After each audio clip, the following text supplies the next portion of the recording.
The Prado Museum holds my favorite collection of paintings anywhere.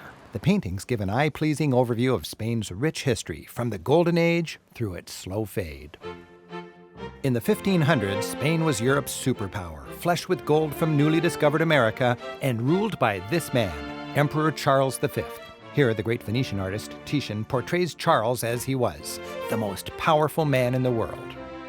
Charles's son, Philip II, though very religious, collected a bevy of sensual Venetian paintings. In Titian's Venus and the Organ Player, we see the conflicts these people struggled with, torn between high cultural pursuits, as symbolized here by music, and more worldly pleasures. Danae, also by Titian, is a virtual Renaissance Miss August. Money falling from the sky made royals and aristocrats, the people who commissioned this kind of art, feel their wealth was blessed by God. Hieronymus Bosch, who painted 500 years ago and seems radical even today, gives all this hedonism a different spin. His Garden of Earthly Delights, a 3-paneled altarpiece that actually hung in the king's bedroom, shows where all this worldly temptation ultimately leads. First, man and woman are born innocent in the Garden of Eden, blessed by a kind God.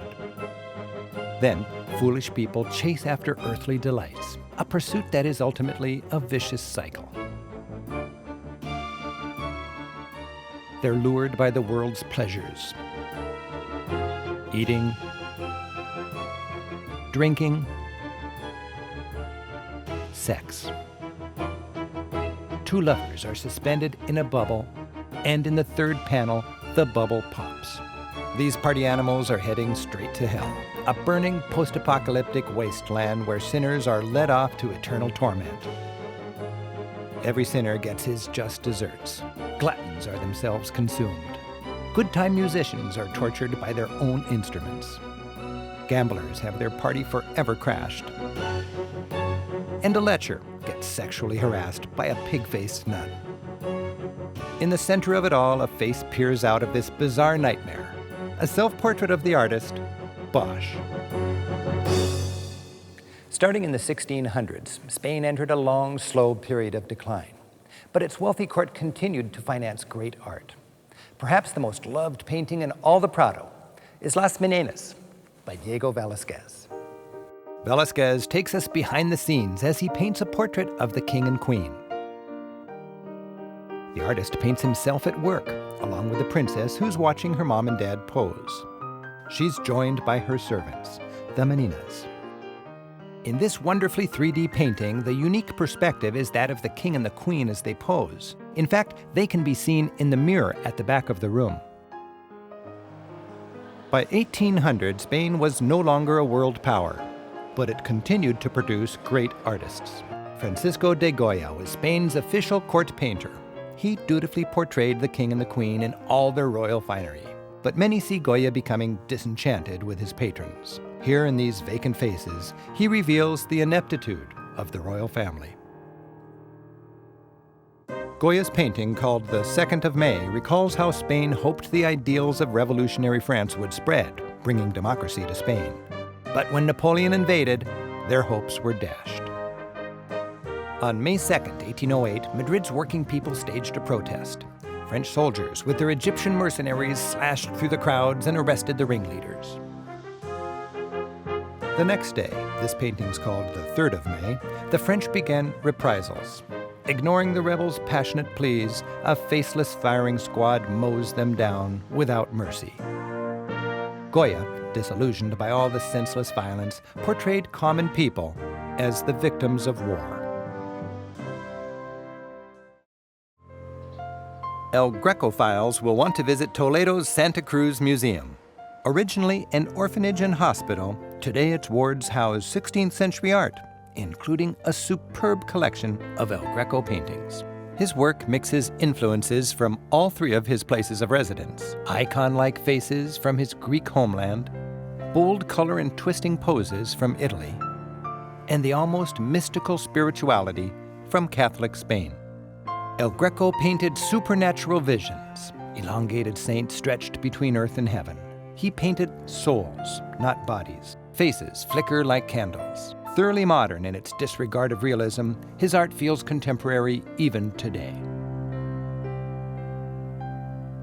This altarpiece, finished 1 year before El Greco's death, is the culmination of his inimitable style. It combines all his signature elements to express an otherworldly event. While on earth the city of Toledo sleeps, a vision takes place overhead. An angel in a billowing robe spreads his wings and flies up, supporting Mary, the mother of Christ. She floats through warped space to be serenaded by angels and wrapped in the radiant light of the Holy Spirit. Mary is charged from within by the ecstasy of her faith. No painter before or since has captured the mystery of the spiritual world like El Greco. The town of Figueres has the Salvador Dalí Museum, the essential Dalí site. Ever the entertainer and promoter, Dalí personally designed, decorated, and painted it to showcase his life's work. He was buried right here in the floor of this room in 1989, and the museum serves as a mausoleum to the artist's creative spirit. When Salvador Dalí was asked, "Are you on drugs?" he replied, "I am the drug. Take me." Dalí produced some of the most thought-provoking and trailblazing art of the 20th century. His surrealistic imagery continues to disturb and intrigue to this day. The best known of the surrealists, Dalí created photorealistic images set in bizarre dreamscapes. His life changed forever in 1929 when he met an older Russian woman named Gala. She became his wife, muse, model, manager, and emotional compass. An audience of golden statues looks down on the museum. Above Dalí's personal 1941 Cadillac hangs the boat enjoyed by Dalí and his soulmate, Gala. When she died, he was devastated. Below the boat drip blue tears. Squint at the big digital Abraham Lincoln, and he comes into focus. Look closer, and you see Abe's facial cheeks are Gala's other cheeks. The Homage to Mae West room is a tribute to the sultry seductress. Dalí loved her attitude. She was to conventional morality what he was to conventional art. Facial features are furniture, arranged so that from the intended vantage point, everything comes together. Mae West. The ceiling of the lounge is a highlight. It shows Gala and Dalí as they reach for the heavens. Dalí's drawers are wide open and empty, indicating he gave everything to his art. Dalí enjoyed his most creative years nearby in the fishing village of Cadaqués, which has long been a haven for intellectuals and artists alike. Its craggy coastline, sun-drenched colors, and laid-back lifestyle inspired artists from Matisse and Duchamp to Picasso. For today's tourists, mellow Cadaqués offers a peaceful beach town escape near Barcelona. In the 1920s, Salvador Dalí and Gala moved in, bringing international fame to this sleepy Catalan port. Casa Dalí shows how a home can reflect the creative spirit of an artistic genius and his muse.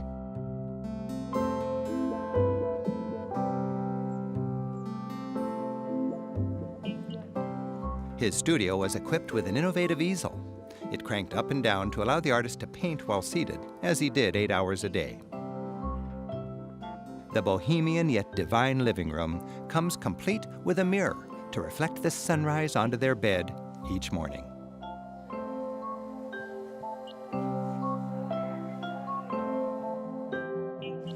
Like Dalí's art, his home defies convention. And like the artist himself, it's playful and provocative.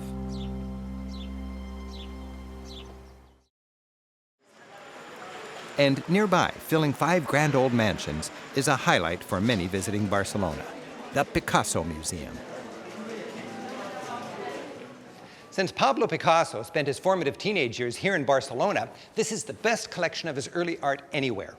By seeing his youthful, realistic art, it's easier to appreciate his artistic genius and his later abstract art. The museum lets you trace the evolution of Picasso's work, right back to his schoolboy days. Pablo's earliest art is realistic and serious, Even as a 14-year-old, his portraits of grizzled peasants show impressive technique and psychological insight. He painted his first teacher, who happened to be his father. In this portrait of his mother, Picasso works on the expression in her cameo-like face. At art school, he captured the human anatomy brilliantly. During these years, Pablo learned the rules he would later so expertly break. His self-portraits show the self-awareness of a blossoming intellect, a kid who, I imagine, was a handful in junior high school. As a 15-year-old, Pablo dutifully entered art school competitions. This was his debut work, the First Communion. While a religious subject, it's more an excuse to paint his family. Notice his sister's exquisitely painted veil. In Science and Charity, Picasso, still just a teenager, conveys real feeling. The doctor, Pablo's father again, represents science. The nun represents charity and religion. Judging by her hopeless face and the lifeless hand, it seems Pablo wants to show that death is inevitable. In his early 20s, Picasso went to turn-of-the-century Paris, a city filled with light and life and love. He went bohemian, made friends with prostitutes, poets, and other artists. He dabbled in different styles and was inspired by the leading artists of the age.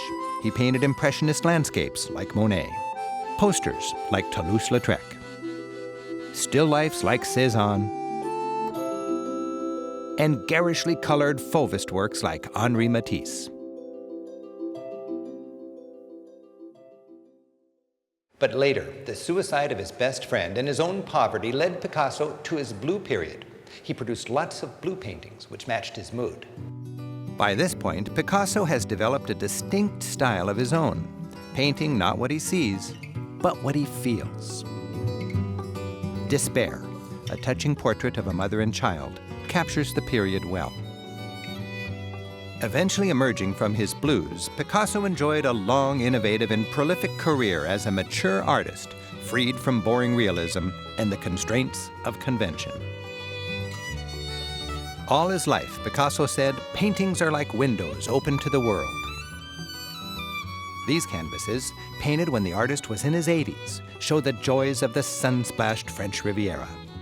To the end, Picasso continued exploring and loving life through his art.